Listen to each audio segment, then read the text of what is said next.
renewable energy development plan in cooperation with the Bangsamoro Planning and Development Authority, authored by the Honorable Member of the Parliament, Baintan Adil Ampatuan, Mr. Speaker. Mr. Speaker, I move to refer to the Committee on Environment, Natural Resources, and Energy, Mr. Speaker. There is a proposed resolution 462, and there is a motion to refer this to the Committee on Environment, Natural Resources, and Energy. Is there any second? It duly seconded. Is there any objection? The chair hears none. Same is hereby approved. May we request the Secretary to read the next proposed resolution? May we request the Secretary to please read the next resolution 463. Mr. Speaker, on the next proposed resolution is proposed resolution number 463, entitled "A Resolution Encouraging the Development Partners in the Bangsamoro Autonomous Region to provide technical assistance to the Bangsamoro government in the preparation of master plans, feasibility, and pre-feasibility studies of big-ticket projects identified in the Bangsamoro Development Plan 2020-2022, as well as enhancement of multi-year investment programs, authored by the Honorable Member of the Parliament, Baintan Adil Ampatuan, Mr. Speaker. Mr. Speaker, may we respectfully request MP. Yes, MP Jose Lorena, Mr. Speaker. What is the pleasure of my colleague from Sulu, gentleman from Sulu? Thank you, Mr. Speaker. Thank you, Majority MP Leader. Joe Lorena. Before I would concede of the discussion of this and the referral of this resolution, the language of the resolution of defining development partners is a generic. We do not understand because development is broad. What is the direction of this resolution? Are we talking of technical CSO, financial institution, funding institution, so forth and so on, like what the speaker said, etc., etc. I would like to focus on the universe of this resolution, because this resolution, may I ask the author to define for me the development partners provided for in this resolution, because I would like to know. Mr. Speaker. Yes, the principal author of the resolution, MP Baintan. May I explain about the word development partners? Yes, please go ahead. In the current setup, Mr. Speaker, there are two kinds of partners that are helping the Bangsamoro government. We call it development partners and humanitarian partners. Mr. Speaker, when we talk about development partners, this calls for those organizations, be it international or local, but most especially those international ones that are helping the Bangsamoro government. In the case of, in this case, Mr. Speaker, when we say development partners, the sample of the development partners that are helping the Bangsamoro government right now are the likes of World Bank, ADB, JICA, UN agencies, and so on and so forth. When we talk about humanitarian partners, these are the partners of the Bangsamoro government when we do the immediate response, especially in times of disaster. So these are two classifications of partners that we have. So in this case, Mr. Speaker, I want to focus on the development partners, because right now the main problem of the region is that while we have a development plan, we don't have the specifics of our plan.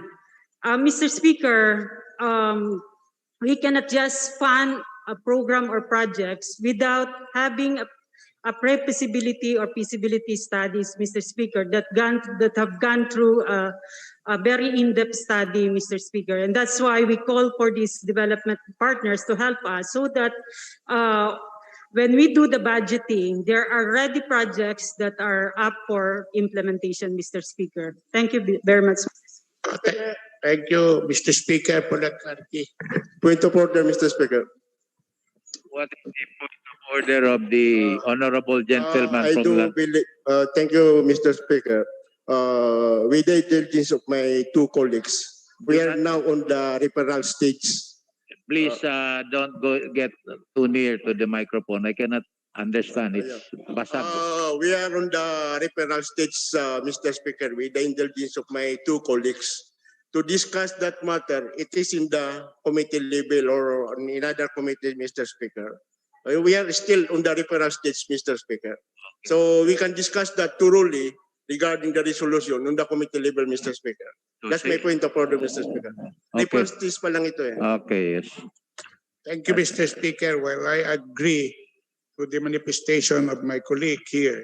Thank you. But I for would that. just like to define for purposes of clarity of the resolution because I want to know the context behind this resolution. Yeah, very good point. So, But reserve that in the committee level. I yield to that, but I would just like to mention as an information that there is a provision in the BOL which states that the national government shall continue to provide technical financial assistance to the BOL in the transition period. That is why I point that out. Nonetheless, I will to the manifestation of the gentleman from Lanao with that clarification, of course, from the gentlewoman, so that in the context of the deliberation, I can appropriately argue with respect to the referrals to the committee. Thank Very you, good. Mr. Speaker. Very good. Thank you, gentlemen. Thank you, gentlewoman from Maguindanao. Yes. Ayaw daw, wag daw Yes, lady, Mr. dapat Speaker, woman. I move to refer this to the Committee on Rules for further discussions. Committee on Rules. Yes, There Mr. is a motion to refer this to the Committee on Rules. Duly seconded. Is there any objection? Chair hears none. Same is hereby approved. Next resolution, Yes, Majority Mr. Leader. Speaker, may we request the Secretariat to read the next proposed resolution. Yes, Mr. Speaker, on the next proposed resolution is proposed resolution number 464, entitled encouraging local government units in the Bangsamoro Autonomous Region in Muslim Mindanao to provide a sectoral seat for settler communities in every local government unit, particularly where there are significant number of settlers. Authored by the Honorable Member of the Parliament, Susana Anayatin. Co-authors, the members of the Parliament, Milanio Ulama, Romeo Saliga, Narciso Yu Eki, Ahmad Abbas, Omar Yasir Sema, Don Mustafa Luong, Jamila Ramos, Zeurahman Alonto Ajung, Musa Jamla, Mujib Abu Ali Salik, Bay Maleha Kandaw, and Datu Tukaw Mastura, Mr. Speaker. Majority Leader. Yes, Mr. Speaker, may we respectfully recognize MP Tago, MP Mangudadato, Mr. Speaker. MP Mr. Speaker. Mangodadato, before Thank you, you Mr. speak, Speaker. let me recognize you first. MP Toy Kadafi Mangodadato is Thank recognized. you, my idol, Mr. Speaker. With the indulgence of my colleague, MP Susana Anayatin, I would like to know from her what is the purpose of the principal author to this proposed resolution. Because as I was reading the title of this proposed resolution, Mr. Speaker, seemingly the proponent would like to amend the local government code no less than the 7160. Thank you, Mr. Speaker. Point of order, I Mr. Speaker. think for the same observation, with your indulgence, for the same observation, it's still to be referred to the committee, and maybe that question can be reserved at the committee level if the gentleman from Maguindanao would yield. Majority Leader, am I correct? Mr. Speaker, I move to refer this to the Committee on Local Government. Doon na lang sa Committee on Local Government. Thank you, gentlemen. there is now a move to refer this to the Committee on Repair Committee Proposed Resolution 464 to the Committee on Local Government. Is there a duly seconded? Is there any objection? There being none, same is hereby approved. Next. Yes, Mr. Speaker, we proceed to the next item on the order of business. We are now on second stage of bills. The first is the BTA Parliament Bill number 40, an act to recognize, respect, protect, promote, and support the rights of the indigenous peoples, creating the Ministry of Indigenous Peoples Affairs, establishing the implementing mechanism, appropriating funds for other purposes. Mr. Speaker, this is the laws on indigenous peoples as a priority legislations, and the principal author, one of the principal author, Romeo Saliga, will deliver the sponsorship speech of this on the second stage of this. Mr. Speaker, may we respectfully recognize MP Romeo Saliga, Mr. Speaker. The gentleman, MP Romy Saliga, is recognized to deliver his sponsorship speech.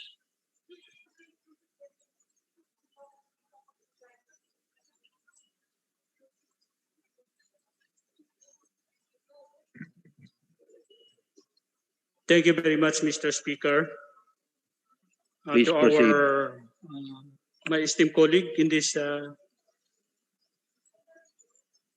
hall, staff, ladies and gentlemen, good afternoon. Good afternoon.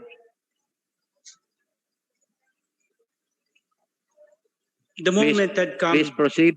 Mr. Speaker, for the indigenous peoples or the non-Moro indigenous peoples in the BARM.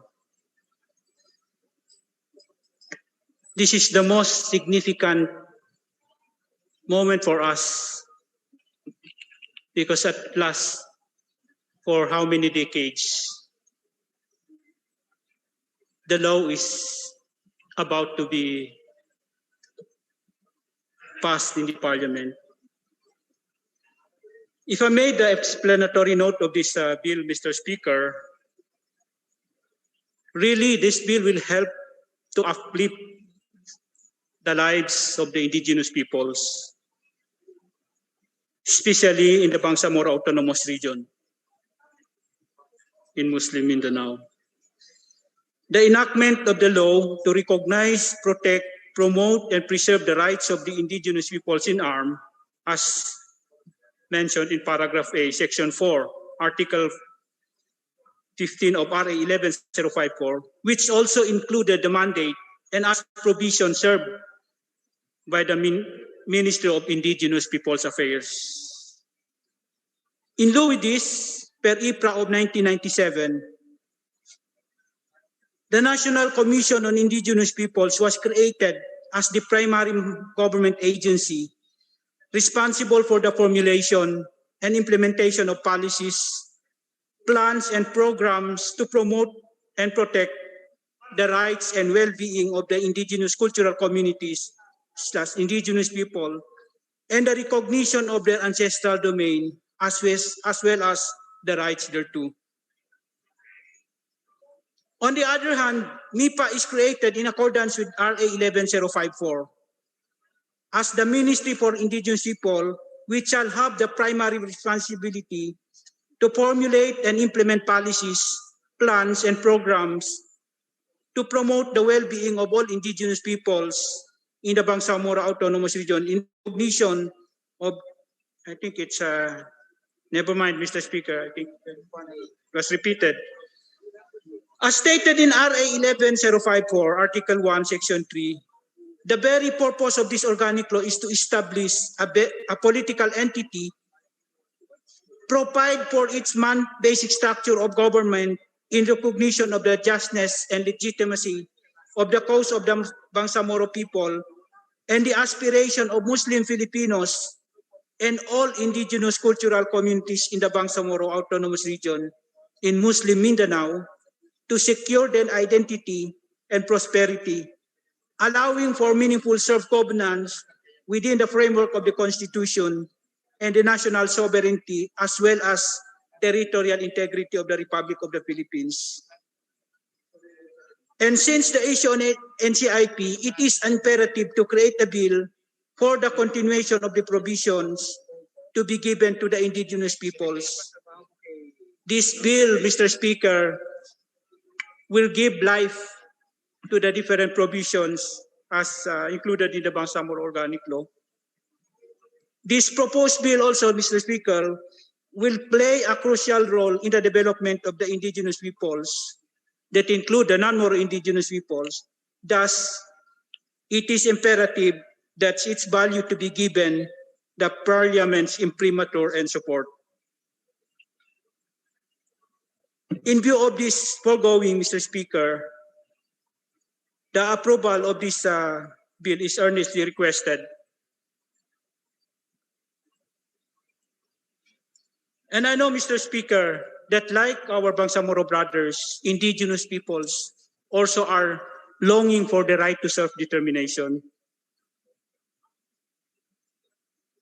This is the very reason that for how many years of this peace process, we as indigenous peoples have been supporting it in order to turn this aspiration into reality. This was evident even from the framework agreement on the Bangsamoro, the CAB, and later the BBL, and now which is now approved as BOL. The inclusion of important provisions which are vital for the recognition, promotion, and protection of the rights and well-being, especially of the non-Moro indigenous peoples, Mr. Speaker, has opened up a hope and opportunities for them. Why the need to pass this bill? Non-Moro indigenous peoples for the first time has been reflected in our administrative code. This is referring to a group of people or homogeneous society identified by self-ascription and ascription by others who have continuously lived as organized community on communally bounded and defined territory, and who have under claim of ownership since time immemorial, occupied, possessed, and utilized such territories, sharing common bonds of language, customs, traditions, and other distinctive cultural traits, or who have, through resistance to political, social, and cultural inroads of colonization, non-indigenous religions and cultures become historically differentiated from the majority of Filipinos. ICCs or IPs shall likewise include people who are regarded as indigenous on account of their descent from the population which inhabited the country at the time of conquest or colonization, or at the time of inroads of non-indigenous religions and cultures, or the establishment of present state boundaries, who retain some or all of their own social, economic, cultural, and political institutions, but who have been displaced from their traditional domains, or who have settled outside their ancestral domains, or pusakaingad. They do not ascribe to the Moro identity. I think it was the definitions that we had included in the administrative code. This include the Tuduray, the Lambangian, the Dulangan Manubo, the Blaan, Higaunon, and now with the inclusion of the 63 barangays in North Cotabato, we have additional indigenous peoples, the Aromano ni Manubo, and other aggregate tribes, as well as our IP brothers in the island provinces, our Yakan, Sama, Bajau, and other indigenous groups that remain the large population of the most poor, least privileged, and impeded members of the society, since they are mostly located in remote areas where access to basic social services is less, worse, or even none at all. For a long span of time, civil unrest continues to plague certain non-Moro indigenous communities within the Bangsamoro Autonomous Region of Muslim Mindanao. Violent conflict has been regular features for many NMIPs in several areas of the region. The current threat poses a particular challenge to the NMIPs and their communities. Since July last year, Mr. Speaker, NMI presidents in several sitios of Barangay Kuya, South Upi, remain dwelling in makeshift tents, have not yet been able to return their homes, even up to this moment. Invasions of non-state, sorry for the term, armed groups keeping recurring in areas of Barangay Itaw, Pandan, and Lamud, resulting residents to evacuate. Massive displacement contribute to high illiteracy rate among NMIPs as they transfer from one place to another, preventing them to pursue education. Who could go to school while running after your life or securing oneself from danger brought about by ballots? Cases on killings and harassment of NIP leaders, civilians, and their communities have tremendously inflated for the past 2 years. With this situation at hand, this humble representation believes that the adaptation of these certain measures could help uplift the lives of the non-Moro indigenous peoples in the Bangsamoro region and address decade-long injustices committed against them. This proposed bill reflects the continuous struggle of the NMIPs toward self-determination and pursuit for an inclusive and peaceful Bangsamoro. This would guarantee development of their respective communities. As articulated Republic Act 11054, that guarantees any measures enacted by the Parliament shall in no way diminish the rights and privileges granted to indigenous peoples by virtue of the United Nations Declaration of the Rights of the Indigenous Peoples and the United Nations Declaration on Human Rights and other laws pertaining to indigenous peoples in the Bangsamoro Autonomous Region. It further adds, Mr. Speaker, that this organic law shall not in any manner diminish the rights and benefits of the non-Moro indigenous peoples in the Bangsamoro Autonomous Region under the Constitution, national laws, particularly Republic Act 8371, otherwise known as the Indigenous Peoples' Rights Act of 1997. Hence, I urge for your support on its swift passage. As I end my speech, Mr. Speaker, let me borrow the statement of late Senator Juan Martin Flaviers, who was the author of the IPRA, during his sponsorship in the 10th Congress, second regular session on October 16, 1996. He said, and I quote, "The indigenous peoples are the offspring and heirs of the people who have first inhabited and cared for the land before any central government was established. Their ancestors had territories over which they ruled themselves and related with other tribes. These territories, the land, includes the people, their dwellings, the mountains, the water, the air, the plants, forests, and the animals. This is their environment in totality, Mr. Speaker. Their existence as indigenous peoples is manifested in their own lives through political, economic, socio-cultural, and spiritual practices. The IP culture is the living and irrefutable proof of this. Their survival depends on securing or acquiring land rights, asserting the rights to it and depending on it. Otherwise, IP shall cease to exist as a distinct people. Piobagi Muyat. Thank you, Mr. Speaker. Mr. Speaker, I move to refer this to the Committee on Indigenous Peoples Affairs. There's a motion to refer Mr. the Speaker, sponsorship speech to the Committee Mr. on Speaker, Indigenous Peoples Affairs.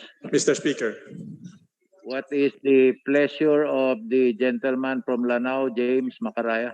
yes, Mr. Speaker, for purposes of clarity, consistency, and updates, I think the Ministry of Indigenous Peoples Affairs is already provided in the admin code. So therefore, as one of the subject in the BT Parliament Bill number 40, creating the Ministry of Indigenous Peoples Affairs is already moot and academic, Mr. Speaker. Mr. Speaker, for the information of this august body, first, the contention of the manifestation of MP Macaraya can be discussed thoroughly in the Committee on Indigenous Peoples Affairs. Number two, Mr. Speaker, this law is the law referring to the law on indigenous peoples as priority legislation provided in the Bangsamoro Organic Law. So this is the reason why if we refer this to the Committee on Indigenous Peoples Affairs, they can discuss it thoroughly in passing into law and submit it to the plenary. And if this be passed, this will represent the law on indigenous peoples as priority legislation provided in the Bangsamoro Organic Law, Mr. Speaker. The BOL correctly pointed out by the majority leader. Refer to the Committee on Affairs. Mr. Chair, the BOL provides for the creation of one of the code priority codes, yes. indigenous people. So even if it's mentioned already, it lays the framework only. So Mr. Chair. Are you satisfied, MP James Macaraya? Yes, Mr. Speaker. Thank you. What's the pleasure of the Deputy Speaker, Omar Sema? Mr. Chair, I join the observation of MP Macaraya. However, Mr. Chair, I would like to, before this is referred to the committee, Mr. Chair, I would like to be a co-author to this of this code. Yes, Mr. noted. Chair. There is a piece of paper given to us, all of us, to signify your co-authorship in the bills and resolution. Yes. You can just fill it out and so that we will not waste time. Yes, Mr. Speaker. Before the repair, Mr. Speaker, there are members of this parliament would like to signify their interest as co-authors of this, Mr. Speaker. We have a piece of paper. Yes, Mr. Speaker. They can just fill it out and submit to the members of the SecGen. parliament would like to be co-authors. Please submit your names to the secretary. Co-authors of bills and resolutions, there is one piece of paper yes, Mr. Speaker. given to all of us in the kit. Okay, noted, Majority Yes, Mr. Leader. Speaker. We already moved for the repair to the Committee on Indigenous Peoples Affairs, Mr. Speaker. So the ruling of the chair, Mr. Speaker. Hindi ko narinig, ano? The ruling of the chair on the motion to refer this to the Committee on Indigenous Peoples Affairs, Mr. Speaker. There is a motion to refer this to the Committee on Indigenous Peoples. There any second? I hear a second. Is there any objection? There being none, same is hereby approved. Next, bill. Please. Mr. Speaker, may we request, we are on second stage of bills. Number 2, PT Parliament Bill number 51. An act upgrading the existing Dato Blas Iswat District Hospital in Maguindanao. The principal author is the Deputy Minister MP Dr. Sorkanen Abbas. May we respectfully recognize MP Abbas to deliver his sponsorship speech, Mr. Speaker. Minister Abbas, Zulkarnain Abbas is hereby recognized to deliver his sponsorship speech. Thank you, Mr. Speaker. Bismillahirrahmanirrahim. Alhamdulillahi Rabbil Alameen wa bihi nasta'in. Assalatu wassalamu ala ashrafil anbiya'i wal mursalin. Sayyidina Muhammad wa ala alihi wa ashabihi ajma'in. Amma ba'd. Assalamu alaikum wa rahmatullahi wa barakatuh. Waalaikumsalam. The Honorable Speaker, herein represented by the able presiding officer, thank you, deputy speakers, majority floor leaders, minority floor leader, fellow members of parliament, ladies and gentlemen, good afternoon. Good afternoon. The Dato Blas Iswat District Hospital has been serving the municipality of UP for many years, 38 years to be exact. It caters not only to the said municipality, but also the municipalities of South UP, Dato Blas Iswat, and as far as municipalities of Palimbang and Libak. Sad to note that for years, for decades, it has remained as a 10-bed primary hospital. The clamor for its upgrading into a level 2 hospital has been relayed to the Congress of the Philippines through our able congressmen But it is equally sad to note that the plight of the said hospital has not been addressed. The Datoblasin Swat District Hospital has been admitting more than its capacity and is admitting and catering to up to 50 to 75 patients.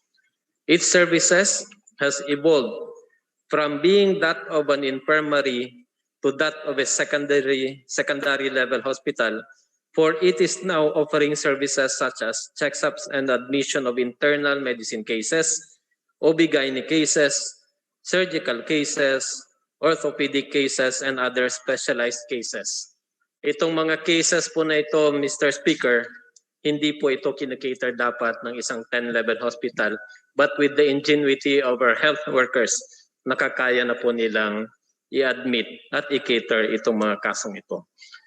All this has been made possible through the PhilHealth Capitation Funds, which reimburses the hospital on the admission of these cases. During the onset of the pandemic, up to its later stages, the hospital has faced various problems, notably financial ones, and found it hard to maintain its current level of services. My fellow legislators, the hospital is really struggling and is in dire need of help. Let us not fail the people of UP and its neighboring municipalities to which this hospital is catering to, which is composed of our brothers and sisters from the indigenous Teduray and Lambangian tribes, Magindanaons, settler communities, and others. Let us be one in supporting the health institutions that so badly need our help. Sayang po ang mga serbisyong iniaalay natin sa mga kababayan natin kung ito ay makukulangan o mawala. The hospital cannot continue its operation in its current PS and MOOE capacity as a 10-bed hospital only. We need to upgrade this very crucial health institution into a secondary hospital. I hope and pray that we will be one in supporting this call and that we pass this very important legislation. Thank you very much. Wassalamualaikum warahmatullahi wabarakatuh. Majority Leader. Yes, Mr. Speaker, I move to refer this to the Committee on Health and, Mr. Speaker, to the Committee on Finance for the appropriation. Mr. Speaker. There's a motion to refer this to the Committee on Health and to the Committee on Appropriation. Mr. Is Chair. there any second? Yes, MP. Second, Mr. Chair. There is a second. Is there any objection? Same here is none. Same is hereby approved. Mr. Chair. Yes, Mr. Deputy Speaker Omar Sema. May I manifest, Mr. Speaker, that I have observed, I recall that there are many bills that pertain to the upgrading of hospitals. May I manifest or suggest that in view of the number of hospitals that have already been, that the bills relating to this subject matter, may we ask that it will be consolidated. There will be one law that will deal on the subject matter. Maybe we can do this as the Bangsamoro Hospital Act, so that all bills relating to upgrading of the hospitals will be put in this one singular law. Mr. Speaker, this is just a suggestion, and may it be placed on record that this manifestation of mine, Mr. Chair. Yeah, yes, Mr. Speaker. Duly noted, Mr. We Speaker. note your manifestation. However, I have reservations on that. Yes, Mr. Speaker, may we proceed? We are now on number 3, BT Parliament Bill number 107. 107, Mr. Speaker. An act creating the Bangsamoro Irrigation Coordinating Office. May we respectfully recognize the principal author, MP Baintan Patuan, to deliver her sponsorship speech. The gentlewoman from Maguindanao, Engineer MP Baintan Adil Ampatuan, is hereby recognized. Thank you, Mr. Speaker. Bismillahirrahmanirrahim. Assalamualaikum warahmatullahi ta'ala wabarakatuh. Mr. Speaker, distinguished colleagues, it is my honor to sponsor the proposed BTA Bill number 107, entitled An Act Creating the Bangsamoro Irrigation Coordinating Office, defining its powers and functions, appropriating funds, therefore, and for other purposes. The Bangsamoro Autonomous Region has constantly relied on its agriculture sector for the region's continuous growth. Being a predominantly agriculture region, the Bangsamoro government has to take necessary actions to provide improved irrigation infrastructure that will result to maximum food productions for farmers. This bill that I principally authored, together with MP Amir Bahal Mawalil and Attorney Liza Alamia, seeks to establish an irrigation coordinating office in Bangsamoro Autonomous Region to address the irrigation gaps and to work on the irrigation development and management in our region, where the development of irrigation system lags. In this speech, I will enumerate three main reasons why this parliament should adopt the proposed act. First, presently, the National Irrigation Administration does not have a regional office in the BARM. The autonomous region is presently served by National Irrigation Administration's provincial offices, Maguindanao, which is served by NIA Region 12.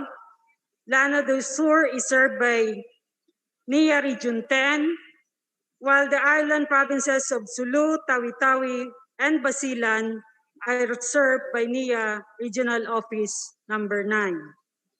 Second, the development of irrigable areas in the region is relatively low. The current state of irrigation development in the Bangsamoro Autonomous Region is explained evidently by the following statistics. In 2018, the irrigable areas in the BARM were about 160,150 hectares, while the area served was only about 50,096 hectares. This is equivalent to a development rate of only about 30. Office aims to increase productivity of irrigated agriculture in the Bangsamoro region by ensuring coordination with the National Irrigation Administration to study available and possible water resources in the BARM for the purpose of utilizing the same for irrigation purposes. By assessing and making an inventory of all inland waters, such as lakes, rivers, river systems, and streams within the BARM territorial jurisdiction, in coordination with the Ministry of Environment and Natural Resources, or MANRE, as part of the region's inland water system for agricultural production. And by conducting regular monitoring and evaluation of the progress of the implementation of regional irrigation programs and projects, including implementation problems and issues, to recommend solutions to these issues. These are just few of the key functions that the Bangsamoro Irrigation Coordinating Office intends to accomplish. Irrigation is undeniably an indispensable means to advance agriculture, promote productivity measures, and provide support for small farmers. The approval of this bill will certainly help in promoting and institutionalizing irrigation systems that are suitable, effective, and efficient to achieve genuine agricultural development in the Bangsamoro region. For this reason, I humbly recommend that this Parliament concur with the passage of Bangsamoro Irrigation Coordinating Act of 2021. Thank you very much, Mr. Speaker. Wassalamualaikum. Majority Leader. Yes, Mr. Speaker, I move to refer this to the Committee on Agriculture, Fisheries, and Agrarian Reform, as well as to the Committee on Finance, Mr. Speaker. There is a motion to refer BTA Parliamentary Bill 107 to the Committee on Agriculture, Fisheries, Agrarian Reform, and Committee on Finance, Mr. Speaker. and Committee on Finance. Yes, Mr. Speaker.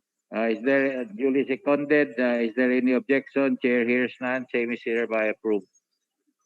Yes, Mr. Speaker, may we respectfully recognize MP Rasul Mitmug to deliver his sponsorship speech on BTA Parliament Bill number 108, an act operationalizing the Bangsamoro Gazette, Mr. Speaker.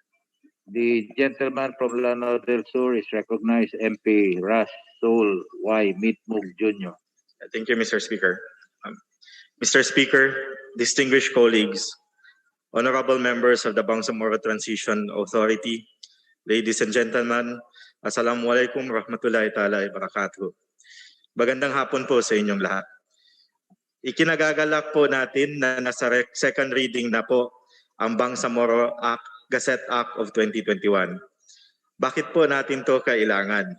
Mayroon po tayong Freedom of Information Act na nagsasabatas ng pagbubukas sa mga mamamayan ng mga pampublikong dokumento. Ito po ay nakabase sa Bill of Rights Section 7.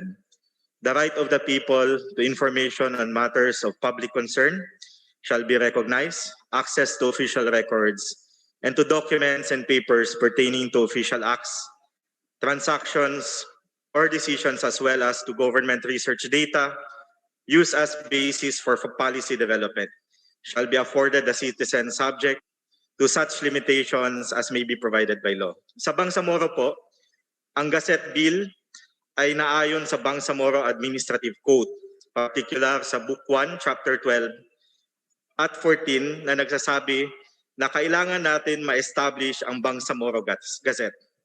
Kaya nararapat lamang na magkaroon tayo ng sarili nating pahayagan kung saan natin mailathala ang ating mga batas, resolusyon, at iba pang mga opisyal na dokumento sa print at electronic form. Gaya ng official gazette na ginagamit ng national government, itong Bangsamoro Gazette ay ating version kung saan naglalayon na mas uniforme ang pagpapahayag o pag-uulat sa ating mga isinasagawang batas. Kabilang na rin dito lahat ng legislative acts, resolution, executive and administrative issuances of general application, and significant Sharia court rulings. Marami po tayong naipasang mga batas, mga resolusyon na ilalagay po ito sa ating mga website. Ngunit mas mainam na maipabot at maiparating po natin ang ating mga accomplishment at programa sa grassroots level dahil para sa kanila naman itong ginagawa nating lahat. Magiging inclusive po ang ating gobyerno kung makikilahok po ang ating mga constituents sa ating mga proseso dahil ito po ang tunay na kahulugan ng self-governance. Nais rin nating maipamulat sa kanila ang ating mga gawain bilang mga mambabatas at public servant. Kung ang nais natin ay epektibo at responsableng pamamahala or moral governance, kinakailangan natin ng inisyatibong magsusulong ng higit na transparency, pagiging tapat at walang itinatago, accountability, pagkakaroon ng pananagutan sa mga opisyales ng gobyerno at partisipasyon ng mga mamamayan sa pamamahala ng ating rehiyon. Ang Gazette Bill po ay isang maiging paraan para sa kamalayan ng ating publiko sa mga ganap sa ating Bangsamoro government. Sa panukalang batas na ito, ang Bangsamoro Information Office, ARM, ay magiging responsable sa editorial ng Gazette, sa koleksyon ng subscription fees at paggawa at pag-maintain ng official website at ng social media pages. Ang Bangsamoro Gazette ay ilathala gamit ang lengguwaheng Ingles at kung aplikable ay ang paggamit ng Filipino at Arabic. Ang Bangsamoro Library and Archives naman ay magsisilbing official custodian and repository ng mga dokumento. Napakahalaga po ng malayang pamamahayag at pagpaparating ng impormasyon at paggamit ng isang sa paggamit ng isang malayang lipunan. Idagdag ko lang po na ang panukalang batas na ito ay alinsunod din sa 12-point agenda ng Bangsamoro government. At ang polisiya ang na pinapatupad ng government of the day. Ito po ay yung number 4, continuity of existing government services, at number 7, development of enabling policy environment. Nabanggit po ni Chief Minister Ahod Ibrahim sa kanyang State of the Bangsamoro address noong opening on the 3rd regular session na kailangan natin magpasa ng mga batas na magko-complement sa ating Bangsamoro Administrative Code. Isa na po dito ang Bangsamoro Gazette. Panghuli po, gusto ko lang din pong sabihin na every leadership transition should always consider and ensure that the trust of its constituency is strongly built. This would mean that people should have the assurance that government can follow through the vow of allegiance in the agenda that they have instituted, that the public servants will deliver quality and untainted services in consonance to their function, and that the institutions is functional and responsive enough that the citizens themselves are willing to pledge their involvement in the endeavor. Maraming salamat po mga kasama. Thank you, Mr. Speaker. Wa alaikum salam wa rahmatullahi ta'ala wa barakatuh. Yes, Mr. Speaker, I move to refer this to the Committee on Rules. There is a motion to repair BTA Bill, Parliamentary Bill number 108 to the Committee on Rules. Duly seconded. Is there any objection? Chair hears none. Same is hereby approved. Next. Mr. Speaker, can we have a 15-minute break to have an ASAP prayer, Mr. Speaker? 15 minutes break. Same is hereby approved. Break.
involved na rin sa atin. So dapat magkaroon siguro ng IGRC part to the fact. Pero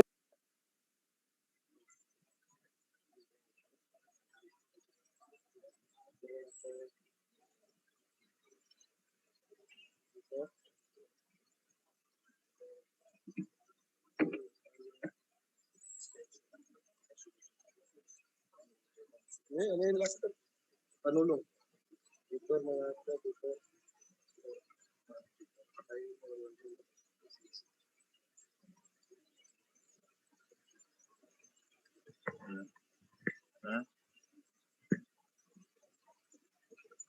Majority Leader.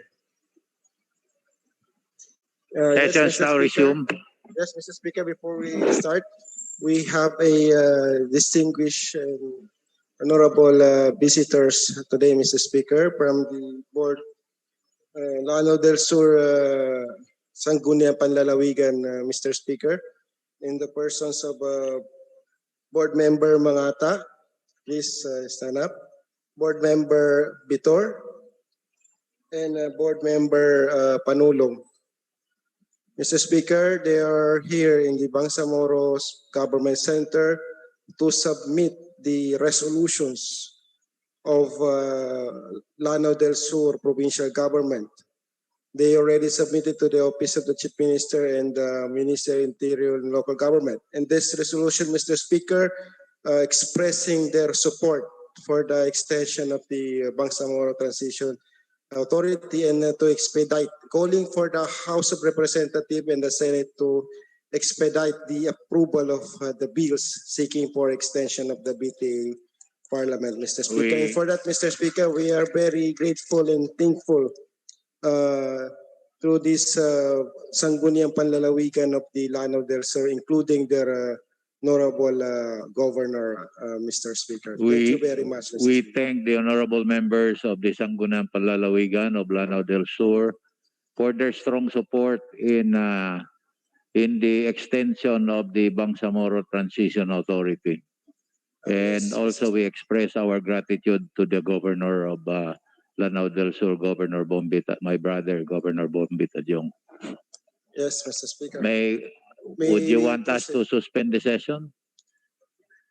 Yes, Mr. Speaker, for pictures. Session suspended for 3 minutes to give way for our Sangguniang members to shake the hands of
Maraming salamat sa inyo.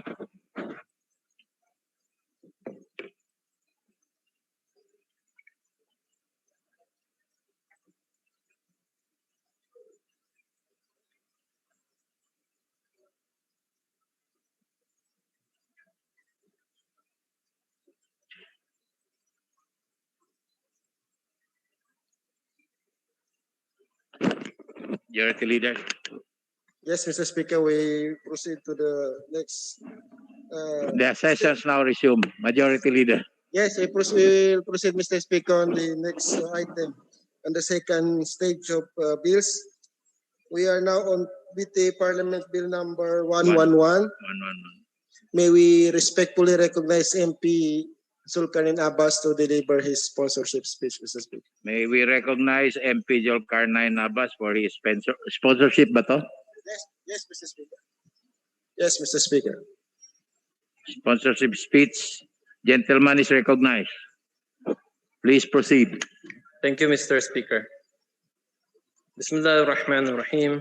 Alhamdulillahi Rabbil Alamin. Wa bihi nasta'in. Assalatu wassalamu ala asyrafil anbiya'i wal mursalin. Sayyidina Muhammad wa ala alihi wa sahbihi ajma'in. Amma ba'd. Assalamualaikum warahmatullahi ta'ala wabarakatuh. Waalaikumsalam. The Honorable Speaker, Mr. Presiding Officer, Deputy Speakers, Majority Floor Leader, the Minority Floor Leader, fellow members of Parliament, ladies and gentlemen, good afternoon. Good afternoon. The BARM government, through the Ministry of Health, has reformulated the BARM Health Agenda to provide focus on improving access to responsive healthcare system. This is apparent in the development plans crafted by the Bangsamoro government, as well as the pronouncements made by the Honorable Chief Minister, pronouncing health services as one of the Bangsamoro government's top priority. The redirection focusing on health services underscores the idea of improving hospital services to increase the availability of quality, individual-based health services in rural, remote, and underserved areas of the region. One of said rural or underserved areas is the municipality of Buldon in Maguindanao. As of this moment, there is no hospital in the said municipality nor in the nearby municipalities, and for decades this has been the case. The nearest hospital in the area is the Cotabato Sanitarium in the municipality of Sultan Kudarat. Napakalayo po. Hindi po natin lubos maisip kung ano yung sitwasyon dahil po for the information of this august body, the nearest health facility that a pregnant woman should go to should be at least 30 minutes away. Yun na yun yung at most 30 minutes away. After po dyan, malaki po ang chances na magkaroon ng much maternal bleeding, and with that, tataas po yung ating maternal mortality and of course yung infant mortality po natin. But sad to note, this problem and the initiatives to solve it have been lobbied many times before, but due to lack of funds, they were not granted. There was the presence of the Parang Iranon Hospital before, but it did not last long. And now, wala pong hospital dyan po sa ating Iranon areas. Now, with the advent of the Bangsamoro government, we have the opportunity to address this long-standing problem, and so we ask this august body to consider this bill for the welfare of our Iranon brothers and sisters in the said municipality and in the nearby municipalities. Inshallah, this municipal hospital will not only cater to the municipality of Buldon, but also its nearby municipalities of Matanog and Barira. Our government, through the Ministry of Health, is in the process of upgrading its facilities and building new ones, especially hospitals, For our hospitals are lagging far behind its counterparts in other regions. Thus, it is with hope and prayer that we push for the adoption of this landmark legislation. Thank you very much. Assalamu alaikum warahmatullahi wabarakatuh. Majority Leader. Yes, Mr. Speaker, I move to refer this to the Committee on Health and the Committee on Finance. Resolution is, there is a motion to refer this to the Committee on Health and the Committee on Finance. Is there any second? Duly seconded. Is there any objection? There being none, same is hereby approved. Next, Mr. BTA Speaker, Parliament may we Bill. again respectfully recognize MP Don Mustafa Loong to deliver a sponsorship speech on BTA Parliament Bill number 113. MP Long is on the Zoom, Mr. Speaker. MP Mustafa Don Long is hereby recognized. Thank you very much, Mr. Speaker. A'udhu billahi minash shaitanir rajim. Bismillahirrahmanirrahim. Honorable Speaker, Presiding Officer, Deputy Speaker Nabil Tan, Deputy Speakers, Majority Leader Lanang Ali Jr., Officers of the Parliament, fellow MPs, colleagues, staff, Assalamualaikum warahmatullahi ta'ala wabarakatuh. It is an honor for me to introduce BTA Bill number 113, an act establishing a region-wide geotagging system for infrastructure projects in the Bangsamoro Autonomous Region and appropriating funds therefore.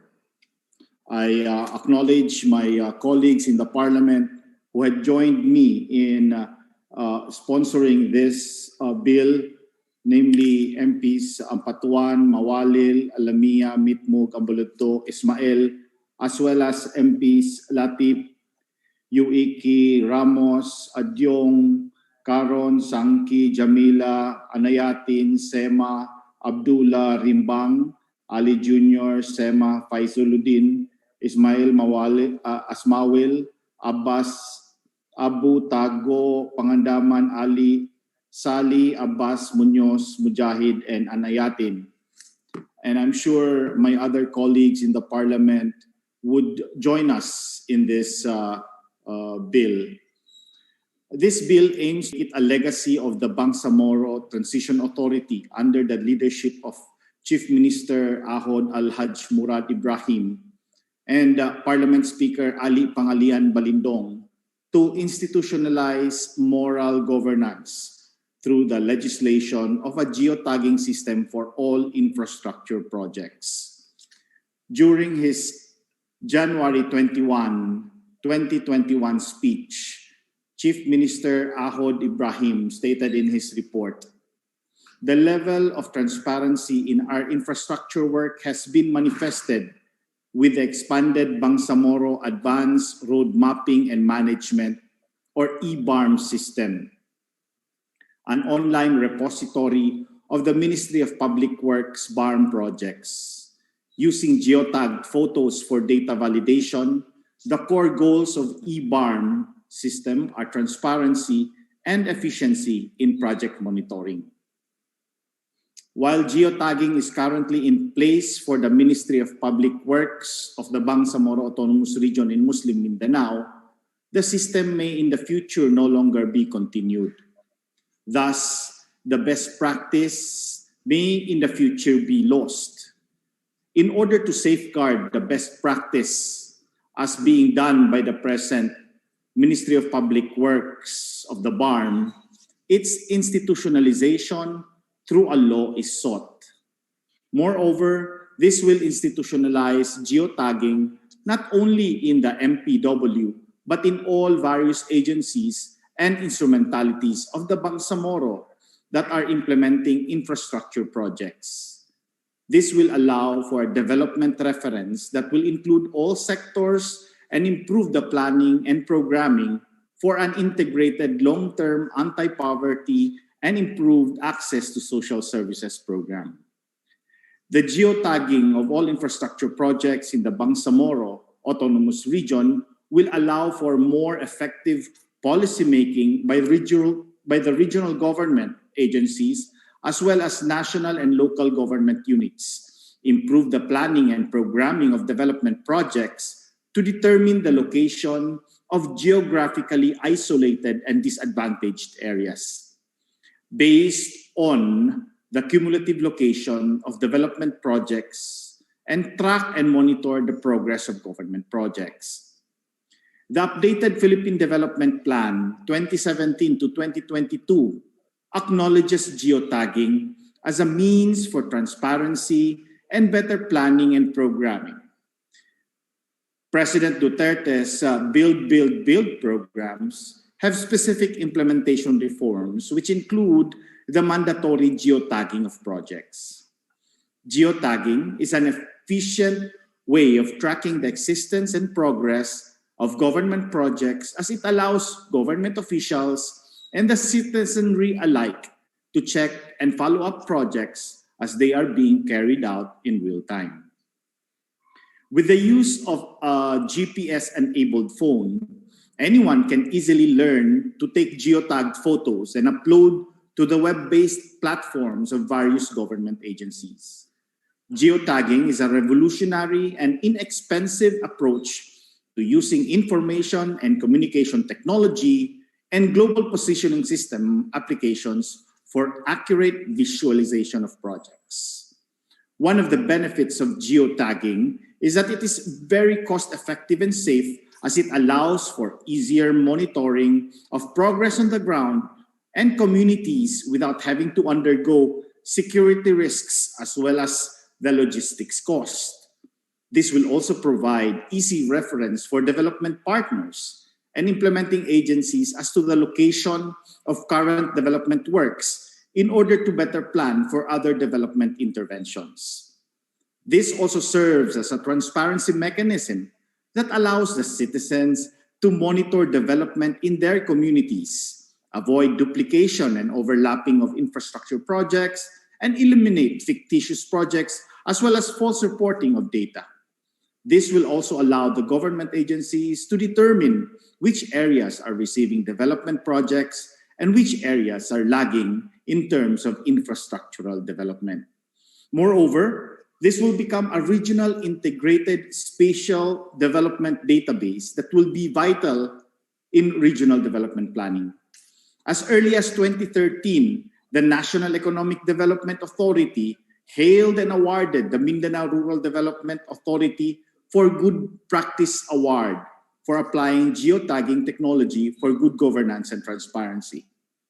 In 2020, the National DPWH has required mandatory geotagging of all infrastructure projects, regardless of cost, infrastructure type, or fund source, in the 4 stages of the project: before the project implementation, upon mobilization, during the monthly progress, and upon completion. This is to improve efficiency in planning, budgeting, project monitoring, and contract management processes. In the national government, the geotagging technology has already been institutionalized in several executive agencies. Geotagging is already institutionalized in the Department of Public Works and Highways, Department of Agriculture, and Department of Environment and Natural Resources. The national agencies have used geotagging to build up their database and strengthen development planning and implementation. In April 2019, RA 11315 was signed by President Duterte, which establishes community-based monitoring system. It is an organized technology-based system of collecting, processing, and validating necessary disaggregated data for monitoring at the local level while empowering communities to participate in the process. The CBMS utilizes geotagging technology together with other data collection methodologies of the national government and local governments. The lead agency is the Philippine Statistics Authority. The current administration has prioritized moral governance, which includes transparency. This bill will provide our citizenry the transparency they seek and ensure their taxes are being used for the improvement of the welfare of the Bangsamoro. The adoption of this policy on transparency will redound to an increase on public trust on the government of the Bangsamoro and institutionalize a legacy of moral governance, transparency, efficiency, and effectiveness for the Bangsamoro government. This legacy bill will pave the way for institutionalization of the right project for the right location at the right time for the right people, and will promote people empowerment and reduce poverty. In line with this, the passage of this bill is earnestly sought. Thank you very much. Wassalamu alaikum wa rahmatullahi ta'ala wa barakatuh. Majority Leader. Yes, Mr. Speaker, I move to refer this to the Committee on Public Works, Mr. Speaker, and the Committee on Finance, Mr. Speaker. The speech is being, there's a motion to refer the speech to the Committee on Finance. Committee on Public Works. And to the Committee on Public Works. Is there any second? Duly seconded, and there being no objection, same is hereby approved. Mr. Speaker. Yes, the gentlewoman from Maguindanao MP, Engineer Bayintan Ampatuan, is hereby recognized. Thank you, Mr. Speaker. Since this particular bill was referred to Committee on Infrastructure, may I know, Mr. Speaker, who is the chair of the Committee on Infrastructure, Mr. Chair? Because as far as I remember, this committee has not yet convened since its organization, Mr. Speaker. May I know who is the chair? Yes, Mr. Speaker, I will check the names of the chairmen of every committee, Mr. Speaker. Please give me some time, MP Baintan. Thank you. Thank you, Mr. Speaker. It has to be clarified, Mr. Speaker, because I don't know if there was changes, because in the past it was supposed to be the previous MPW minister, but there was a change in the leadership of the ministry. So if it's a personality based, then that changes the chairperson. But if it's according to the function, then it's automatic that it should be the minister of the Ministry of Public Works. But we need to clarify this, Mr. Speaker. Thank you. Yes, Mr. Speaker. Duly noted, Mr. Speaker. Noted. Mr. Speaker, yes, it's already been ruled by the chair. Next in the agenda, committee reports. Yes, Mr. Speaker, we are on the item number 10, committee reports. Upon checking with the attendance, both physical in the Zoom, Mr. Speaker, the chairman of the Committee on Health are not present. Mr. Speaker is not present, so he's the authority to read the committee report, Mr. Speaker. So therefore, I move to defer consideration of this committee report number 62, Mr. Speaker. The Committee on Health chair is not around? Yes, Mr. Speaker. Even in the Zoom? Yes, Mr. Speaker. Only the author is here. But the committee report, Mr. Speaker, is to be read by the chairman, Mr. Speaker. There is a motion to defer consideration of committee report number 62 since the committee chair is not around. So, is there any second? Duly seconded. Is there any objection? Chair hears none. Same is hereby approved. Yes, Mr. Speaker, we proceed to the business for the day. The first resolution, Mr. Speaker, is proposed resolution number 449. 449, number 2 in the the principal agenda. author is MP Zio Rahman Adyong, Mr. Speaker. So therefore, Mr. Speaker, we will give the floor to MP Zia Alonto. MP Zia Rahman is hereby recognized. Thank you. Thank you, Mr. Speaker.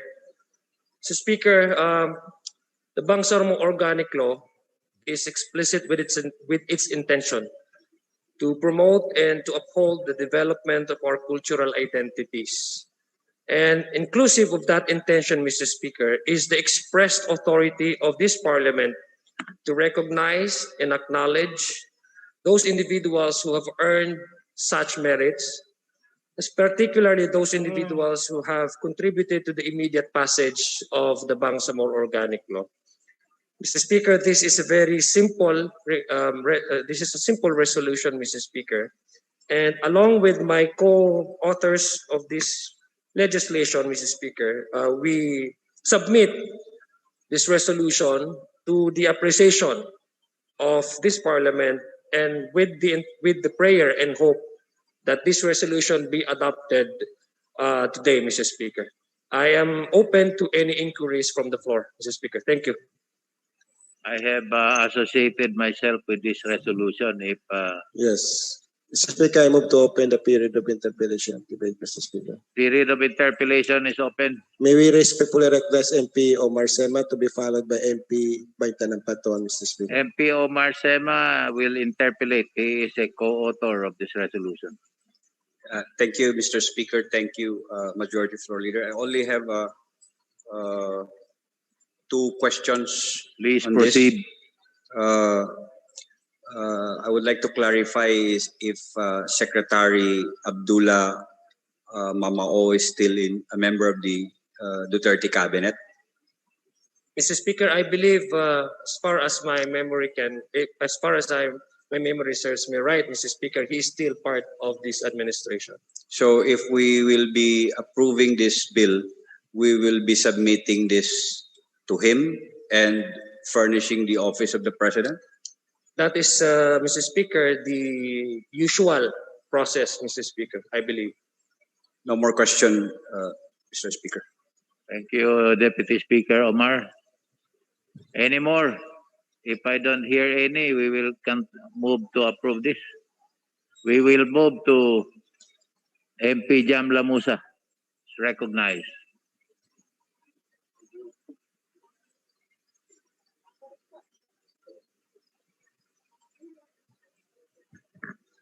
Thank you, Mr. Speaker. Attorney Abdullah Mamao is my classmate. And I think I will be considered as an co-author of the resolution, because all the statements made in the resolution, as I read it, really are all true and correct. So may I associate myself in the resolution 449 as co-author? Noted. Gladly, Mr. Speaker. It's accepted. Any more? If there is none, I move. Is there any motion to close the period of interpellation? MP Bayintan of Maguindanao is recognized. Yeah, thank you, Mr. Speaker. Mr. Speaker, this is a resolution expressing the sentiments and consensus of the Bangsamoro Parliament on the grant of an award of recognition and commendation to a particular secretary, sitting secretary, as an exemplar of Muslim Filipino leadership and of Islamic diplomacy. Mr. Speaker, looking at the whereases of the particular resolution, it enumerates a number of accomplishments of the good secretary in his capacity, in either as official capacity and perhaps in a personal capacity. Mr. Speaker, is this a recognition? What is really the intent of this recognition? Since most of the enumerated accomplishments here are related to the job. Mr. Speaker. Just a clarification. I don't want to I'm not discounting the accomplishment, but I just want to be enlightened on the exemplary accomplishment of the good secretary. Mr. Speaker, there are such things as mediocrity and exemplary. And I believe most of those who have been in public office may not necessarily deserving of such a recognition. Performance of a duty is not supposed to be the basis for anybody to receive any recognition. But to exert effort and even to present itself or to put the person's life and security at risk just so that it can safeguard, it can further serve the interest of his constituencies, in this particular case, the OFWs.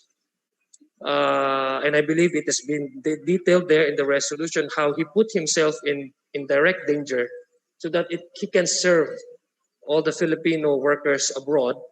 That to me, Mr. Speaker, qualifies him to at least for the parliament to recognize that effort. His job does not require him to put himself in danger, but he did so willingly in order to serve the Filipino workers outside of the abroad, Mr. Speaker, particularly in those areas cited in the resolution, Mr. Speaker. Thank you, Mr. Speaker, for that clarification, Mr. Speaker.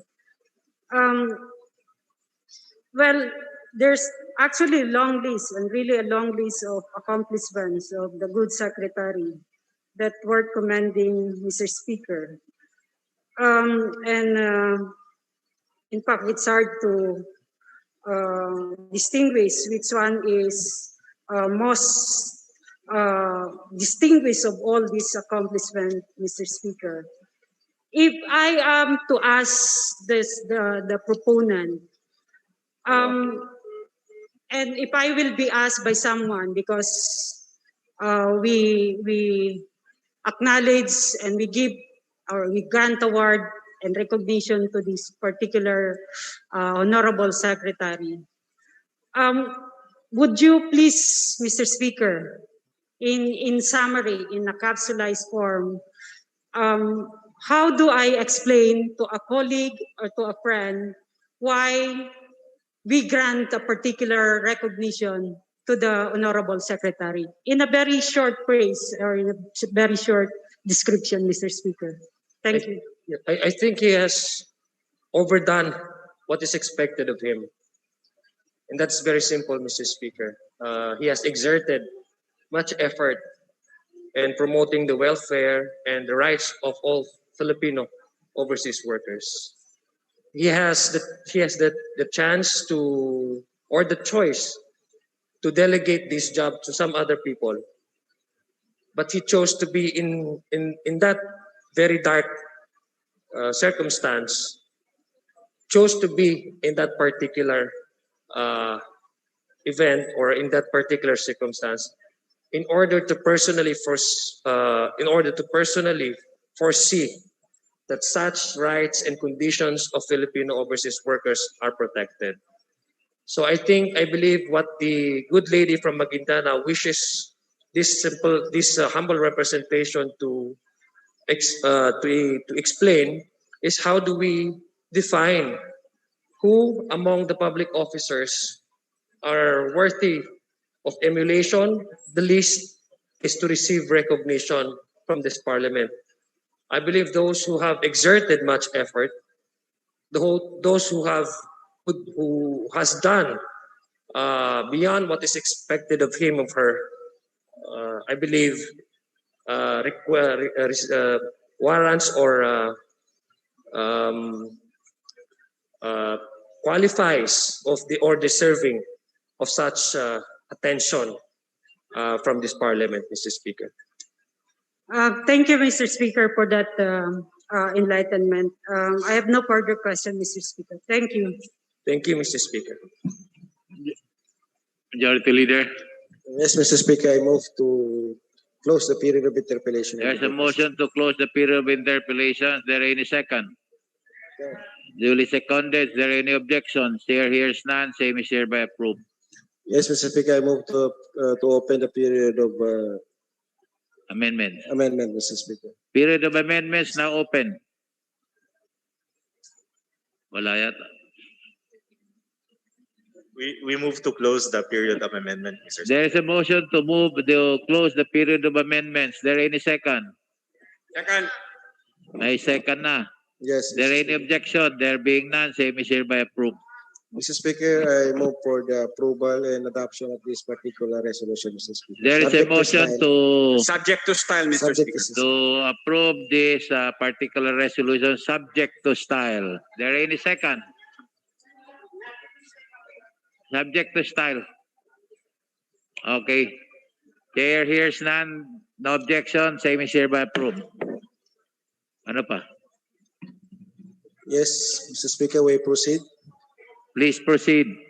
Yes, Mr. Speaker, we are on BT Parliament BT Resolution number 451, Mr. Speaker. A resolution requesting the Department of Budget and Management to apprise the Bangsamoro government on the effect of the Mandanas ruling on the internal revenue allotment of the local government units in Bangsamoro Autonomous Region, Muslim Mindanao. Mr. Speaker, for the information of this august body, Mr. Speaker, there is already a communication by the national government to the Bangsamoro government regarding the Mandanas ruling, Mr. Speaker. There is already a issuances by the national government. The executive order, there was executive order 138 to be exact, Mr. Speaker, issued by the President Duterte, and there is also a the Department of Budget Management order on Mandanas ruling, Mr. Speaker, and as well as the DILG, Mr. Speaker, on the effects on the local government unit, Mr. Speaker. Upon receiving this, Mr. Speaker, the government of the day scheduled a LGU summit to inform the LGUs in the Bangsamoro on the Mandanas ruling, Mr. Speaker. If I am not mistaken, this will be on Friday, Mr. Speaker. And as I said, the principal purpose of this summit, Mr. Speaker, one of the principal purpose, Mr. Speaker, is to inform all the LGUs from governors, mayors, and barangays on the effects of the Mandanas ruling. It's a summit. Yes, Mr. Speaker. In July 23. Yes. Regional summit with the LGUs. Yes, Mr. Speaker. And there will be on the government of the day who will explain this executive Effect order, of the this Mandanas DBM ruling. order, and the DILG order on Mandanas ruling, Mr. Speaker. So if the proponent would like, Mr. Speaker, I will secure the copies of this order, Mr. Speaker, to give to her, Mr. Speaker. In the meantime, I will defer considerations of this until tomorrow, Mr. Speaker, maybe. Mr. Speaker, if I may say something, Mr. Speaker. MP Baintan is recognized. Thank you, Mr. Speaker. We due consideration of our majority floor leader. Mr. Speaker, the reason why I personally put this into resolution is that as member of the parliament and as a parliament itself, we need to be apprised of the national policies that affects us and affects our local government units. Before it would go down to the local government units, we as the Bangsamoro, part of the Bangsamoro government, should have been the first and have the first information about all these things, because we are the policy makers of this region, Mr. Speaker. Mr. Speaker, while there were issuances, and in fact, there were lots of papers in the internet that makes it complicated to understand, especially so that the provision of the other is contrary to the other. For example, Mr. Speaker, there was a presentation uploaded in the social media from the DBN that says that the Bangsamoro government is not part of the Mandanas ruling. On the contrary, Mr. Speaker, there was the Executive Order 138 that says that all the local government units in the country are covered by the Mandanas ruling. And for that matter, Mr. Speaker, as a parliament, as part of this government, and as policymakers, we should be informed before it should be informed to the other parties, Mr. Speaker. The information that will be given to the local government units is different with the information that should be given to this parliament, Mr. Speaker, because we are the policy-making body here, Mr. Speaker. And that's the intention of this resolution, Mr. Speaker. Thank you very much, Mr. Speaker. I hear the intention is very clear of the proponent. The summit that will be conducted, my personal take is, pardon me for having to state this, is for purposes of implementation. Yes. And I think the resolution focuses more on our job as the policy-making body in terms of passing the budget. So that's two different things. There's two different things. But however, I leave that to the wisdom of the government of the day if they feel that. But I think this resolution Yes, is still, in addition to that, Mr. Speaker, is still very relevant. Yes, may I proceed, Mr. Speaker? In relation to this proposed resolution, Mr. Speaker, in addition to what I have been stated a while ago, Mr. Speaker, there is a technical working group created by the government of the day, headed by the Senior Minister Abdurrahman Makakua, to further to study and praise the Mandanas ruling on the basis of this executive order, the BM order, and the LG issuances, Mr. Speaker. So I am afraid, Mr. Speaker, that we will preempt the technical working group created by the Chief Minister on this aspect, Mr. Speaker. So the technical working group Yes, is being Mr. formed, Speaker. but we cannot Yes, we Mr. cannot just disregard this resolution. I myself would like to support this resolution because this will have impact on our power to approve the budget allocation. The summit with the LGUs is for purposes of making it clear to them on how it will be implemented. But ours needs a more official information on this so that the parliament is duly apprised and we know how to prioritize our priorities. Mr. Speaker. Mr. Speaker. I will move, Mr. Speaker, the period of interpellation and debate on this particular resolution, Mr. Speaker. Mr. Speaker. The minority leader is recognized. Thank you very much, Mr. Speaker, the Majority Floor Leader, and my co-proponent of the resolution. In addition to what MP Bayintan Ampatuan has mentioned, and in recognition of the efforts made by the government of the day with respect to the setting up of the TWG, and the fact that we, all of us, need to fully understand the implications of the Mandanas ruling, not just at the level of the local government units in the BARM, but most especially at the level of the regional government. Because we are mandated to come up with a budget. And the Mandanas ruling clearly affects how we're going to appropriate and program the funds or the block grant that are being provided to us. Now, with respect to the resolution, Mr. Speaker, I think kailangan po nating maintindihan kung ano po ang ibig sabihin ng resolution, not just the legal implications, but at the level of legislation. A resolution is a manifestation of the sentiments of the Parliament.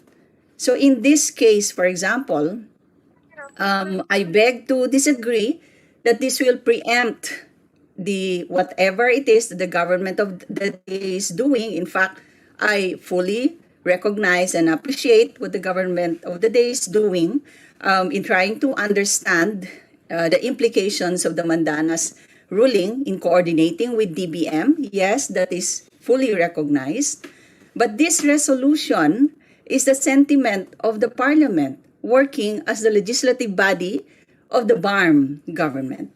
And as the legislative body of the BARM, this parliament hereby now, if we approve this resolution, would like to manifest our intention and our sentiment that we would like to be apprised, we would like to fully understand the implications on our jobs as fiscalizers and as the ones who will be appropriating all of these funds in the black grant. We would like to fully understand how this will impact on our work as members of the parliament. So it is just a manifestation of our sentiment, Mr. Speaker. It's not even an instruction or an order to the DBM, but as a parliament, as the institution in charge of legislation in the BARM, we would like the DBM to be able to apprise us of the Mandanas ruling and the latest executive order that was issued on the Mandanas ruling. Mr. Speaker, thank you. Mr. Speaker, Thank may you I very speak? much. Session suspended for 1 minute.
Session resume.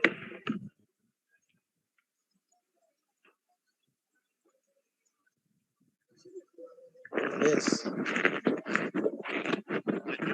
Majority Leader. Yes, Mr. Speaker, I would like to have manifestation, Mr. Speaker, with this matter. Just a manifestation, short. Mandana's ruling is understandable with the lawyers and those who are working in the LGUs. Ang problema po kasi marami po sa atin mga MPs dito na particularly MP Mujib, MP Alio Salik, MP Ibrahim Ali na po dito, tinanong nila ako, Mr. Speaker, ano ba yung Mandanas ruling na yan? No? Ano ba yung ganyan? Din kasi, kaya po ang proposal ko sana kanina, no, is makasecure tayo ng mga kopya ng executive order, DBM order, DILGO issuances, para maka-distribute natin sa mga kasama nating MPs. And then tomorrow, i-discuss natin para sila naman ay makapag-participate doon sa discussion ng Mandanas ruling. Yun po yung intention ko bilang majority floor leader so that every one of the MPs can participate. Hindi po magandang tignan, Mr. Speaker, na tayo mga abogado, yung mga so yun ang sa kanila, Mr. Speaker, is maintindihan na natin. Hindi lang yung LGUs, parit tayo dito sa BT Parliament, Mr. Speaker. In short, you want to defer this resolution consideration up to tomorrow? Yes, Mrs. Tomorrow. Tomorrow din, yes. Okay. With the documents. Yun po ang intention ko, Mr. Speaker. What's the pleasure of the Deputy Speaker, Omar Sema? Mr. Speaker, I am a lawyer. I think I cannot fully and intelligently discuss something that I have not even red. Pares tayo. The Mandanas ruling, pinag-uusapan, and I have not been furnished a copy of the ruling. I think I will move that the Secretariat will download a copy of the Mandanas ruling and be Pertinent furnished, that all members of the Parliament be furnished of said Supreme Court decision, and all for pertinent us, documents. yeah, so, and all other pertinent documents, so that all members of the Parliament will be able to discuss this Intelligently. matter. And also, Mr. Speaker, I concur with the suggestion of the majority floor leader that the discussion be deferred Until in tomorrow. in order that the majority floor leader will be maybe able to secure copies of all communications coming from the DBM addressed to the Bangsamoro government, and furnish us all of the copies of all of those documents relating to the issue at hand, Mr. Speaker. It is now a motion, Mr. Speaker. There's a motion to defer consideration of this resolution until we receive all the Mandanas ruling on and all other pertinent documents issued relating to it until tomorrow. Defer to tomorrow. Yes, Mr. Speaker. And deferred until tomorrow. Is there any objection? There being none, same is hereby approved. The consideration is deferred until tomorrow. Any more? Yes, Mr. Speaker, there is one resolution, Mr. Speaker. 461. Ano yun?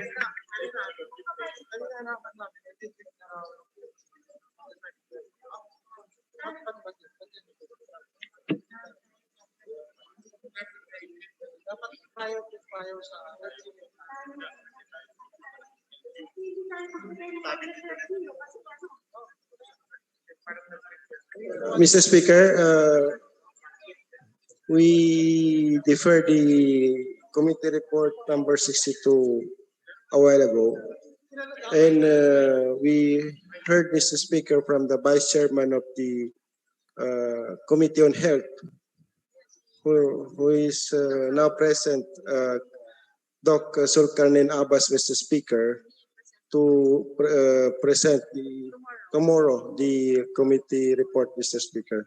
So we also move to since it's already been deferred, we will schedule tomorrow the reading of the committee report, Mr. Speaker. So, That's a manifestation, Mr. Speaker. Deferred pa rin to tomorrow. Yes, Mr. Speaker. Okay. So, Mr. Speaker, there is one last resolution, Mr. Speaker. 461. 461. Resolution recognizing the contribution of Bangsamoro Director General Suharto Abbas to the Bangsamoro people in the Bangsamoro government, and expressing deep sympathies to his family for his passing, Mr. Speaker. Sinong The principal principal? author is MP Rasul Mitmog, Mr. Speaker. MP Rasul Mitmog is hereby I move to recognized. open the period of debate and interpellation, Mr. Speaker. Period of interpellations now open. What is the pleasure of my good friend, gentleman Yes, Mr. Speaker. from Lanao del Sur? Actually, this is not an interpellation. What? This kind of resolution does not need any more clarification, interpellation. And with Just the grammar. indulgence of my colleagues in this August budget, Mr. Speaker, Move to close. I move for its immediate approval. This kind of resolution does not need any interpellation or amendments for that matter. What is the pleasure And, of the principal proponent? Before approval, mag-join muna. Walang sound. Mr. Speaker, before approval, there are members of the Parliament who would like to be a co-authors of this proposed resolution. Secretariat is directed to take note of those raising their hands in the session and in the Zoom. In the Zoom.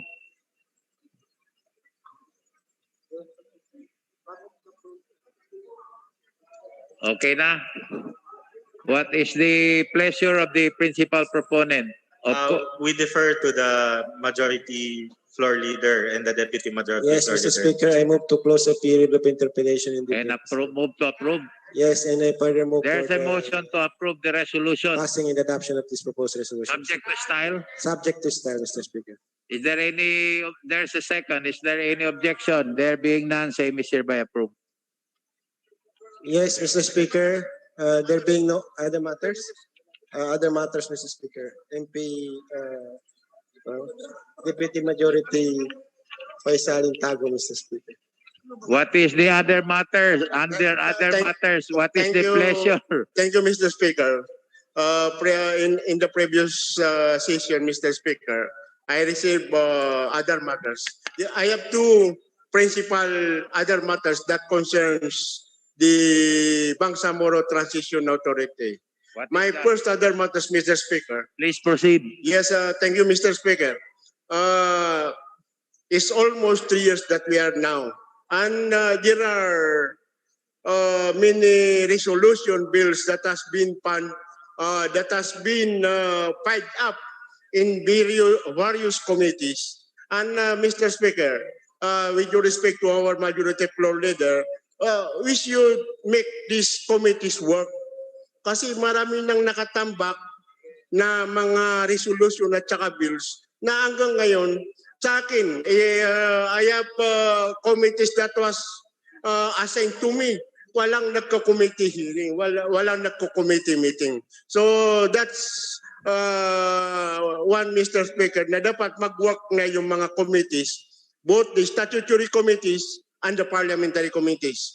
My other matters, Mr. Speaker, is that the Bangsamoro Transition Authority should designate a spokesman for the Bangsamoro Transition Authority. Parliament. Para nasasabi niya kung ano man ang mga programa, ano man ang nagagawa ng Bangsamoro Transition Authority. Kasi with due respect, Mr. Speaker, iba yung spokesman ng government of the day at saka yung Bangsamoro Transition Authority, Mr. Which Speaker. is the Parliament. So, Mr. Speaker, again with the indulgence, it is highly suggested by this representation because of their knowledge in the arm before and arm now, I humbly suggest nang maging spokesman natin ang Deputy Minister si MP Jo Lorena with our lady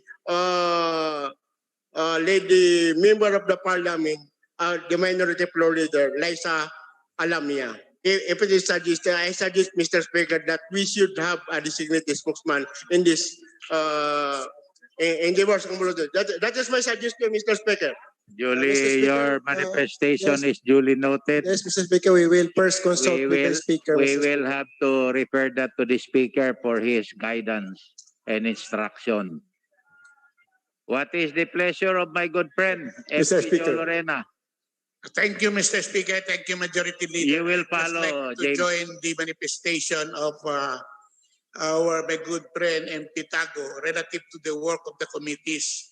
My understanding that there are about 400 resolutions already passed. Pagkatapos niya ngayong July, expected to August, mag-optimize kami lahat. Return back to the BTA. So I would like to ask the Parliament, various committees as equally manifested, that they should fast track the deliberation in the committee of all resolution and bills, because as already intimated, we are now only less than a year before 2022, and I hope we will be able to address all the resolutions in the bill. So I just like to join that manifestation. With respect to the spokesman, I will leave it to the Speaker, Mr. Speaker. Thank you. Yes, on the issue of the committee works of the different committees, Yes, maybe Mr. to Speaker. add spice to that, maybe we will request or direct all committees Yes, to report all pending all actions taken by the respective committee to the Parliament and furnish us copies. So that is a suggestion from the chair to request all committees to give us an update on what has been done on all resolutions and forwarded to them, what action have been taken. Yes, Mr. May I Speaker. recognize first MP James Macaraya and then MP Maysara. Yes, thank you, Mr. Speaker. With the same concern, Speaker, but also I would like to suggest, or if I may request, that the majority floor leader to initiate to hold a caucus with the presence of the Chief Minister so that we can also discuss priority agenda and other priority legislations. In the presence of the Speaker. But yes, Mr. Speaker. Yes, Mr. There is a Speaker. proposal. Majority Leader, what is your comment? Yes, Mr. Speaker, we will tell that to the Chief Minister as well. You Mr. will Speaker. relay that Yes, I will relay this. and give us suggestion, Mr. feedback on that. Yes, Mr. Speaker. Thank you. MP Maysara. Yes, Mr. Speaker, regarding the matter of report by the committees, may I put it in a formal motion? Yes. Yes, Mr. Speaker. I move that all the committees render a complete report on the status of their pending resolutions and bills in their committee and the actions, the latest action taken, and the proposed actions to be taken by the chairman of the committee. There is a motion to request all committee to report all pending matters before them and what actions has been taken. Duly, loudly seconded. And is there any objection? Chair hears none. The motion of MP Maysara as regarding the committees is hereby adopted. Secretary General, please take note. Is Yes, there Mr. any other Speaker. matters? There being no other Mr. matters, Mr. Speaker. Speaker.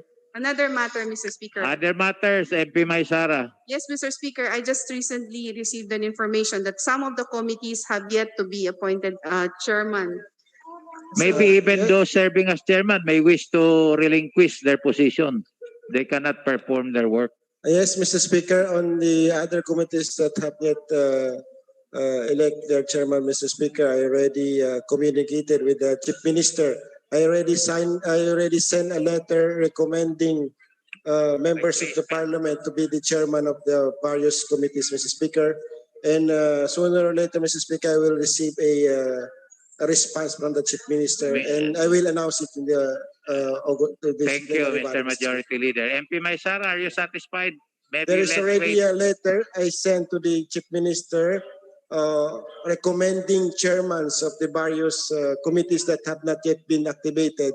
And I believe, Mr. Speaker, anytime, Mr. Speaker, the Chief Minister will respond to that letter, Mr. Speaker. In that case, Mr. Speaker, I will announce it in this plenary. So for the convening, for the activation of this committee, including the chairman of the committee, Mr. Speaker.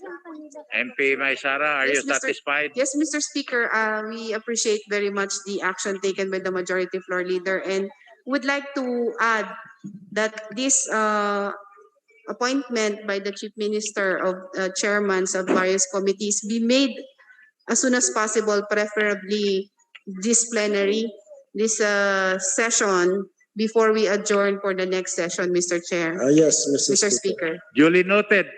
Mr. Speaker, yes, Mr. Speaker. Duly noted. Any more? There being no other, Mr. Speaker, in the order of business, I move to adjourn this session until tomorrow. Adjourn until tomorrow at 1 o'clock. Yes, Mr. Thank you very much, colleagues.